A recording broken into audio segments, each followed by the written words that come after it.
ini sore-sore lagi di DT Farm. Kita mau ngobrol-ngobrol nih sama manajemen si manajemen yang penanggung jawab di DT Farm. Kita mau tanya-tanya nih ya tentang ikan lele. Nah ini orangnya nih udah siap. Ngomong dong udah. Sibuk banget kayaknya, buset dah tuh. Biasa. Aduh, pusing dah pala. Gimana? Mau ini nih kita ngobrol santai aja sore-sore ya. Kuma. Lagi kondisi saat ini kan lagi begini nih, banyak yang banyak apa tuh? Ya pandemi ya, PPKM level 4 kan. Tapi banyak pedes banget dah. Sudah banyak yang istilahnya yang pekerjaannya jadi terganggu, banyak juga yang kena PHK. Nah, kira-kira prospeknya bisnis apa ya buat biar bisa istilahnya buat ini dulu lah kehidupan mencukupi kehidupan sehari-hari lah. Ada nggak nih kira-kira dari Bang Ijal nih? Ada saran nggak nih? Berarti serius nih? Ya, serius lah. Dulu dong. Gitu ya kan. Oke, bismillahirrahmanirrahim. Assalamualaikum warahmatullahi wabarakatuh. Alhamdulillah, segala puji kita panjatkan kehadirat Allah Subhanahu wa taala. Alhamdulillah kita masih diberikan kesehatan, sehat walafiat, panjang umur sehingga masih bisa nonton konten kita nih. Iyalah, nonton kita. Kalau dari pertanyaan nih Bang ya. Tadi kan Abang pertanyaannya usaha apa gitu kan yang cocok di masa seperti sekarang ini gitu. Iya. Sebenarnya banyak alternatif usaha yang memang bisa dijadikan passive income gitu. Antara lain kayak misalnya laundry gitu kan. Iya, mungkin jualan ya, mungkin dagang. Dagang lah gitu kan, sejenisnya gitu. Tapi yang paling penting ada dua faktor yang memang tidak akan ditelan dengan kondisi apapun gitu. Iyalah, nggak pengaruh lah. Ya, nggak ada pengaruh. Nggak berpengaruh gitu. deh. Yang pertama itu di kesehatan. Itu penting gitu. Karena setiap orang itu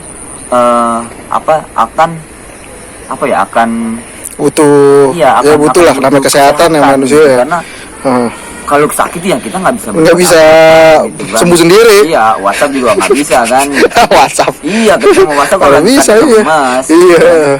Nah, jadi yang pertama itu kesehatan gitu. Nah, kesehatan ini kan banyak macamnya gitu. Entah kita di manajemennya ataupun di apapun yang berkaitan dengan kesehatan, insya Allah nggak akan termakan kondisi apapun. Yang kedua itu adalah pertanian gitu, karena pangan. Pertanian ini kan karena apa ya? Semua orang butuh gitu. Artinya nggak ada petani padi kita nggak bisa makan. Iya. Nggak ada petani bawang nggak bisa berinovasi di masakan. Iya, masakan gitu, bumbu-bumbu gitu. Iya. Nah, tapi yang saya tekankan di sini kan berhubung basic saya di petani ikan lele, ya ikan lele dong. Karena ikan lele ini saya pangsa pasarnya jelas gitu. Ketika kita membuka suatu usaha tapi kita tidak tahu pasarnya harus bermuara kemana, itu susah. Semua usaha apapun gitu. Iyalah. Pas dari orang yang mempunyai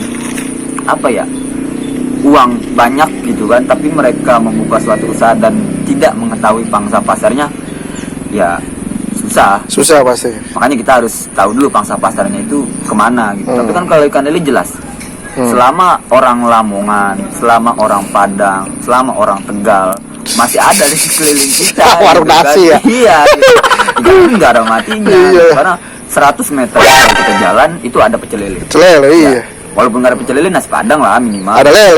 Ada lele juga gitu. Warteg ada juga lele. Gitu kan. Apalagi wartegnya kalau bulan puasa juga pasti ada lele itu kan. Ada lah, tapi ketutup wartegnya. Ya kan? Iya. Jadi artinya pasar lele itu sangat luas gitu. Kenapa saya bilang sangat luas? Karena permintaan untuk Jabodetabek sendiri itu per satu hari gitu kan, itu menyentuh angka 161 ton. Wah, banyak juga gitu ya kan, 161 ton ikan semana gitu. Tapi itu udah semua terpenuhin? Apa masih belum? Belum, karena belum ya. Petani ini kan nggak setiap hari panen gitu. Untuk kalangan pemula itu kan juga nggak setiap hari panen gitu. Tapi untuk petani-petani besar seperti Indramayu, Lampung, Cirebon gitu dan daerah-daerah lain itu banyak gitu kan gitu. Ada telepon Bang? Ada telepon. Angkat dulu. Biasa orderan gitu sih. Iya. Gitu. keren ya. Nah, jadi begitu bang, gitu. Jadi lele ini kita harus tahu pangsa pasarnya dulu gitu. Tadi kan kalau lele udah jelas, kita nggak bilang ikan lain itu pasarnya susah, enggak. Enggak Karena juga. kita notabene itu basicnya di lele gitu. Jadi kita berbicara tentang lele gitu. Nah itu yang perlu kita pahami. Untuk masa seperti ini, ya ikan lele menjadi salah satu alternatif usaha yang bisa menjadikan passive income untuk kita pribadi. Iya. Gitu, bang. Terus Gitu. kenapa Apa namanya ikan lele kan misalkan ini kan lahannya juga butuh lahan luas. Iya. Gimana kalau misalkan dia lahannya sedikit, bisa nggak ternak lele? Bisa bang, Bisa. lahan kecil itu bisa. Jadi kita bikin satu kolam tapi manjang ke atas. Oh, bisa dah. Jadi kayak ini. Lah gimana cara ngambil itu? Kan begini bang, kita kalau beli tanah itu kan yang di bawah doang. Tanah yang di atas kan bebas dong gitu. Kalaupun kita beli tanah 3 meter, kita bikin ke atas, tahu-tahu lebar kan bisa aja gitu. Kita bikin ini repot ya, ngasih makanan, Iya, nangkapnya gitu. juga. Tapi gini, kalau namanya lahan, kalau saya prinsipnya gini, usaha itu 99% kemauan, 1% itu modal. Jadi ketika kita punya uang banyak tapi nggak ada kemauan, ya sama aja gitu. Tapi kalau kita punya kemauan nggak punya modal, mungkin ada dari teman-teman kita yang mau support gitu kan. Artinya ya 99% kemauan, itu kata Thomas Alva Edison. Buset Ya, dah. sedikit banyaknya gua Thomas baca Alva buku Edison. dong, ya kan. Oh, bisa bahasa Inggris berarti? Hah? Ngerti bahasa Inggris? Kemarin lama di Singapura bang. Oh, Singapura. Ngapain tuh? Jual lele. Oh, jual lele. gitu. Nah itu gurauan aja gitu. Jadi untuk media sebenarnya itu apa ya, kalau sekarang ini ada media yang dimudahkan gitu dari seperti pemerintah itu mengeluarkan inovasi dari kolam bundar. Iya. Kolam bundar itu efisien untuk lahan yang sempit gitu, untuk skala hobi ataupun ingin beternak kecil-kecilan gitu, depan rumah juga bisa gitu kan. Tapi untuk skala usaha ya kita membutuhkan lahan yang lumayan luas gitu kan, sesuai tebar benihnya berapa, kolamnya jadinya berapa, dan target panennya berapa. Itu yang kita butuhkan gitu. Tapi kita kan gini, kita bikin konten ini untuk semuanya tahu gitu, bahwa nggak semua konten itu isinya manis semua gitu. Dan konten kita ini kita peruntukkan memang kita aplikasikan yang kita jalankan di konten ini gitu. Contoh ada kematian ya kita kasih tahu gitu. Contoh juga hitung-hitungan di atas kertasnya pahit ya kita kasih tahu. Kita nggak selalu bilang hitung-hitungan di atas kertas ini manis banget untung. Tapi pas begitu dipraktekkan jebol itu petani kan, kasihan gitu. Kita yang real aja lah gitu. Artinya ya memang begini ternak lele gitu loh gitu. Jadi untuk media kalau memang sekiranya untuk pemula itu 2 kolam atau 3 kolam itu saya rasa sudah cukup, tapi skalanya hobi gitu. Itu untuk skala usaha ya sesuai kapasitas juga lah gitu kan, harusnya kita mempunyai kolam banyak supaya hasilnya nanti lumayan banyak gitu. Jadi hasil itu mengikuti jumlah kolam gitu. Jadi kolam 2 kolam kita mau target panen 1 ton ya nggak bisa gitu, kecuali 2 kolam ini 10 kali berapa ratus meter ya. Iya, gede. Oke lah bisa gitu kan. Ini kita bicaranya yang kolam standar aja. Standar. Gitu. Jadi kita harus sesuai aja gitu bang. Gitu paling. Terus kalau udah punya lahan terus bikin kolam. Nah, kolamnya tadi yang bagus kolam ini ya, bulat ya? Enggak, jadi enggak juga. Ada ininya nggak sih, beberapa tipe kolam nggak sih? Terus ada masing-masing apa aja ini ya, kelebihannya? Nah jadi gini bang, kolam itu ada beberapa ada beberapa media gitu. Contoh kolam tanah. Kolam tanah ini memang habitat asli nih kayak gini nih. Ini kolam tanah ini, tapi kecil gitu. Iya, ini kecil. Ini kita buat untuk tebaran sekitar ya 2.000-3.000 lah gitu, target 300 kilo gitu. Nah jadi ada pertama kolam tanah. Nah kolam tanah ini itu lebih efisien untuk segmen pembesaran, efisien sekali gitu, karena pertama di dalamnya itu banyak bakteri-bakteri bagus, gitu, mikroorganisme gitu kan, dan juga habitat lele asalnya itu ya di sungai dan di rawa-rawa kan. Dan kolam tanah ini memang yang paling mendekati dengan habitat aslinya lele, itu kolam tanah gitu. Keuntungannya itu. Dan kedua juga kolam terpal. Terpal ini ada kotak, ada yang bulat. Nah kalau contoh ini kan yang kotak nih. Nah kolam kotak ini adalah media buatan gitu. Artinya kita gimana kita menciptakan tempat hidup lele yang asli Sama itu persis. di media terpal gitu. Ah, di media Contoh terpal. airnya jangan ya bening. Kalau di lele itu air bening itu belum tentu bagus buat lele. Air kotor itu atau butek itu Sama bukan juga. nggak bagus juga buat lele. Ah. Gitu. Nanti ada apa namanya konten tentang cara pembuatan air. Cara pembuatan air lah. Ya, Iya. ada kontennya nanti gitu. Ah. Dan yang kedua kolom bulat gitu kan, yang terpal gitu. Nah itu ada juga yang ketiga tuh.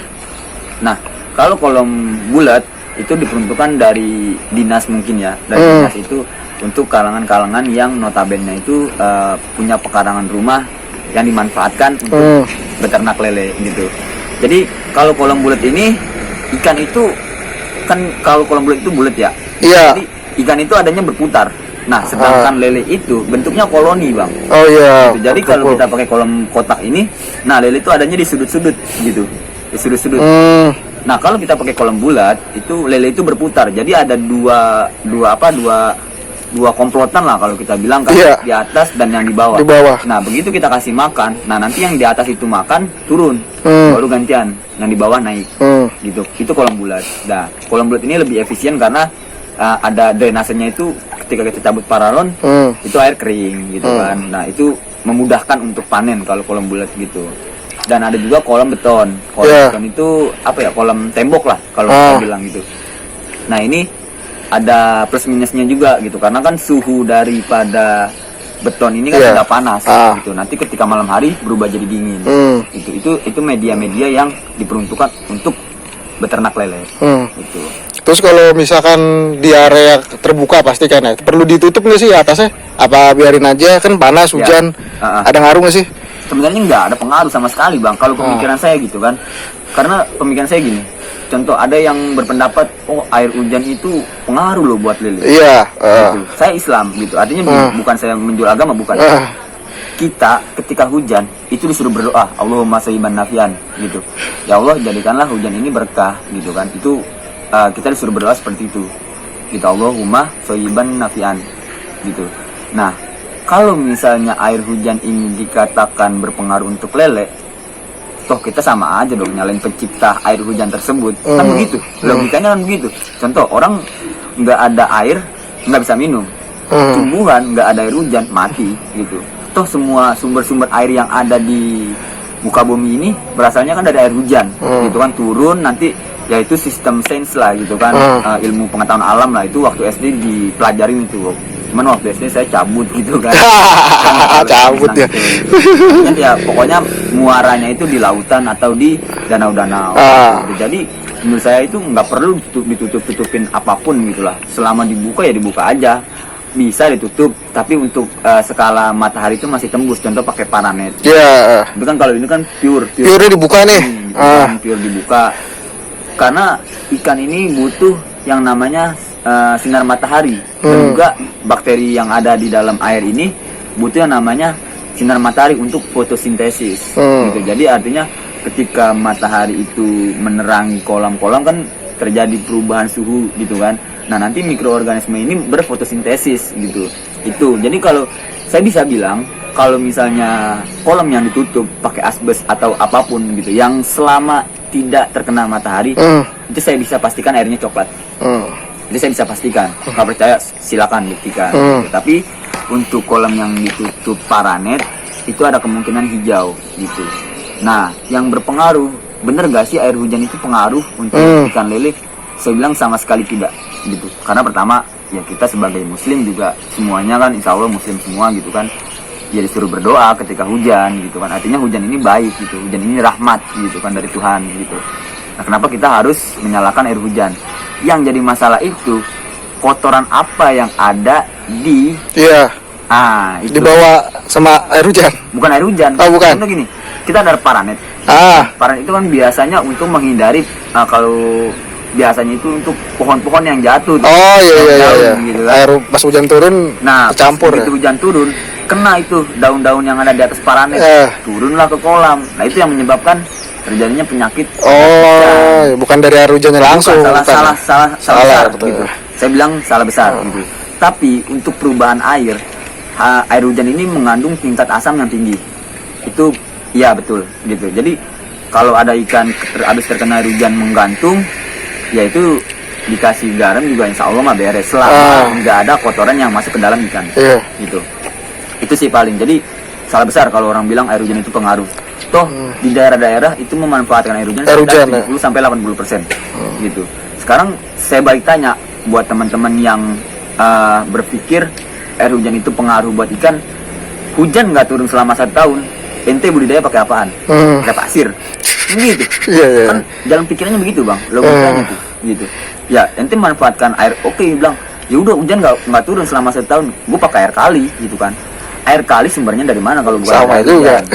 Nah itu yang perlu dipikirkan petani-petani yang memang korban YouTube gitu, korban YouTube yang notabene ngasih penjelasan salah dan diterima oleh pikiran petani-petani itu dan diaplikasikan. Nah itu yang salah gitu. Oke, terus untuk setiap ukuran kolam idealnya buat yang baru tebar berapa bibit? Kalau orang bilang itu sama ukurannya deh, ukuran bibitnya yang ideal. Ya, jadi gini bang, kita fungsi dari kolam ini kan untuk menampung bibit. Artinya kapasitas bibit yang dimasukkan ke dalam kolam itu juga jangan terlalu padat. Contoh, saya biasa memberitahu gitu kan, untuk ukuran kolam itu 3x4 atau 5x2. Kita menggunakan per meter itu 100 ekor sampai 150 ekor kalau gitu kan, kalau memang sudah berapa kali panen. Tapi untuk awal kita biasa menggunakan 100 ekor per meter. Contoh 3x4 berarti kan 12 kali 100 ya, berarti cuman muat diisi 1200. Jangan kita, kadang petani lucunya begini, gue punya kolam 3x4, oh kira-kira ini diisi 3000 masih muat, aku 3000 aja lah gitu. Sampai akhirnya nanti ikan lama besar kendala lah, siapa yang berani tanggung jawab kan gitu. Tapi kalau diisi 1200 ekor, insya Allah dengan bibit yang berkualitas, pakan yang cukup, insya Allah saya berani jamin 99% berhasil gitu. 99% ya, karena 100% cuma milik Allah. Iyalah. Nah, gitu. Ya pasti ada inilah perjalanan. Gitu. Ukuran bibitnya kira-kira harus berapa senti? Untuk pemula umumnya itu di 78 atau enggak di 89. Gitu. Karena 78 dan 89 ini titik aman untuk penebaran benih. Dan jangka panennya itu sekitar 2,5 bulan sampai 3 bulan. Saya nggak mau bilang 2 bulan panen. Iya, enggak, tergantung. Walaupun 2 bulan itu udah panen gitu. Tapi saya ngasih range waktu yang sedikit lama karena nanti akan jadi tolok ukur tuh gitu. Tolok ukur cila, tolok ukur. Bukan tolak ukur. Soto lu tolak ukur. Nah, bener bang. Bener. Di kampus coba lu cari di KBBI, Kamus Besar Bahasa Indonesia. Itu nggak ada tolak ukur. Tapi tolok ukur yang ada. Tolok ya? Iya, coba aja cari. Gitu. Di kampus gue domain ngomong tolak ukur yang benar. Gitu. Bahasanya. Nah, itu yang benar. Jadi kan bakal jadi tolak ukur nih gitu. Nah, ketika kita bilang 3 bulan baru panen, berarti kan untuk pemula dia berpikir, oh berarti gue 3 bulan nih, gedein dulu baru panen gitu kan. Tapi ketika mereka 2 bulan sudah panen, berarti kan ada kepuasan. Ternyata yang dibilang itu ada memotong waktu gitu kan. Jadi kan mereka udah pikir, ternyata cepet loh ya, enggak 3 bulan udah panen gitu. Padahal kita udah tahu awal itu 2 bulan panen pertama, 2,5 bulan sampai 3 bulan itu panen total gitu. Nah itu makanya tadi di awal saya bilang kita buat konten ini kita sudah sepakat, yang pahit kita jelaskan pahit, yang manis kita jelaskan manis, kayak gitu paling. Oke, terus paling. Nah kasih makannya itu berapa kali sehari, berapa kali? Untuk kasih makan ya, kalau kita itu biasanya 5 kali. Oh 5 kali? Ya, gitu 5 kali. 5 kali itu sumbernya dari mana? Oh kita selalu samina watona sama guru, karena kan kita di Lele ini kita punya guru yang alhamdulillah jelas gitu. Guru kita Haji Abah Nasruddin di Gadok Bogor gitu. Jadi kita sesuai SOP yang beliau lakukan. Jadi 5 kali ini kita buat, 2 kali ini cemilan. Oh cemilan? Ada cemilan? Ada dong. Apa tuh? Gorengan? Es krim? Iya bisa. Es cendol? Logikanya begini bang, orang itu makan 1 hari 3 kali, ya kan? Pagi sarapan, siang makan siang, malam makan malam. Tapi ketika jam 9, jam 3 gitu, kalau di orang Betawi itu ada bahasanya nyahi bang. Nyahi itu apa ya? Kita kumpul-kumpul bawa teh, bawa gorengan, sore-sore gitu, itu namanya nyahi. Dilakukan jam 3 sampai jam 4. Nah ikan pun seperti itu gitu. Walaupun mereka sudah kita kasih makan full, tapi ya setengahnya 2 jam sekali atau enggak 3 jam sekali kita kasih cemilan dikit aja. Ah. Yang penting perut mereka terisi dan mereka bergerak aktif. Itu kita ngasih makan 5 kali, 2 kali cemilan, 3 kali makan full. Biasanya kita lakukan di pagi hari sekitar jam 8, jam 9, terus jam 2 atau enggak jam 1, jam 4 atau enggak jam 5 habis maghrib dan mau tidur gitu. Itu yang kita lakukan di sini tuh seperti itu. Kayak gitu. Makanya nanti tadi kita bilang 3 bulan paling lama, tapi kita udah tahu nih 2 bulan itu insya Allah udah ada yang panen. Untuk makanannya sendiri Ya. apa nih? Pakai pakan alternatif atau ada? Kan lele kan makanannya apa aja nih? Apa aja? Doyan, ya ada nggak? Sebenarnya gini Kira-kira. Bang, Apa lele nasi itu Padang? yang dibutuhkan itu sebenarnya yang berprotein tinggi. Iya. Kalau manusia itu kita di karbohidrat ya. Karbohidrat. Tapi kalau lele ini di protein yang tinggi. Contoh kita pakainya biasa tongwei ya, karena proteinnya itu 34 sampai 36. Ada juga pelet high profit gitu yang 31 atau enggak 30% sampai 33% gitu. Nah, jadi pakan yang kita pakai itu gitu tongwei dan high profit gitu. Tapi alternatif boleh nggak? Boleh selama di kolam tanah. Gitu. Ya. Jadi kalau untuk kolam terpal kita paling tidak menyarankan untuk menggunakan pakan alternatif. Karena kenapa? Berpengaruh ke air. Sangat berpengaruh ke air gitu. Jadi percuma kita budidaya sudah lama dari ukuran misal contoh 78 kita tebar ke kolam selama 1 bulan sudah besar, ikannya lumayan besar masuk di ukuran misalnya 9, 10, 10, 11 dan 11, 12. Kita kasih alternatif, begitu kita kasih alternatif selama 2 minggu itu ikan goyang gitu karena pengaruh ke air, nanti ujung-ujungnya ya begitulah. Udah lah. Iya, kayak gitu paling. Jadi kita menggunakan pakan yang memang betul-betul pakan yang dimakan oleh lele aja gitu. Walaupun alternatif ini dimakan, tapi diperuntukannya hanya untuk kolam tanah. Kalau kolam tanah itu oke, nggak ada masalah gitu kan. Mau pakan alternatif apapun, selama itu menggunakan kolam tanah, ya nggak masalah karena ada bakteri pengurai kalau di kolam tanah. Lah kalau di kolam terpal diurai sendiri sama kita gitu kan, kita kuras terus Kuras lagi, kotor ya gitu. Paling kayak gitu sih Bang. Oke deh, kayaknya cukup. Ntar kita lanjut lagi konten yang lainnya, masih banyak ya. Ya gitu. Jadi buat teman-teman ayo dari sekarang kita mulai bergegas membangkitkan apa ya, nama citra petani di negara kita khususnya Indonesia ini untuk bareng-bareng kita menjadikan Indonesia ini ternyata menghasilkan petani-petani yang berkompeten gitu. Jadi buat teman-teman jangan malu jadi petani. Ayo kita semangat jadi petani. Kita bangga jadi petani karena tanpa petani orang-orang tidak bisa makan. Tanpa petani orang-orang tidak tercukupi gizinya gitu. Yang paling penting yang disampaikan oleh guru saya, kita ini menjadi petani tujuannya hanya untuk mencukupi gizi anak-anak Indonesia.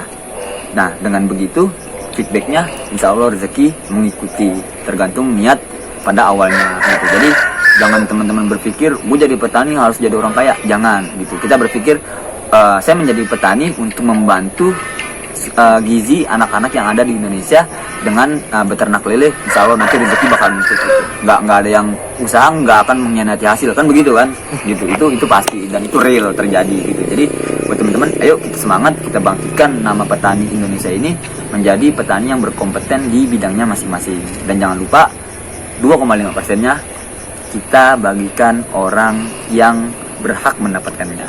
Ini itu saja dari saya. Terima kasih. Assalamualaikum warahmatullahi wabarakatuh. Oke.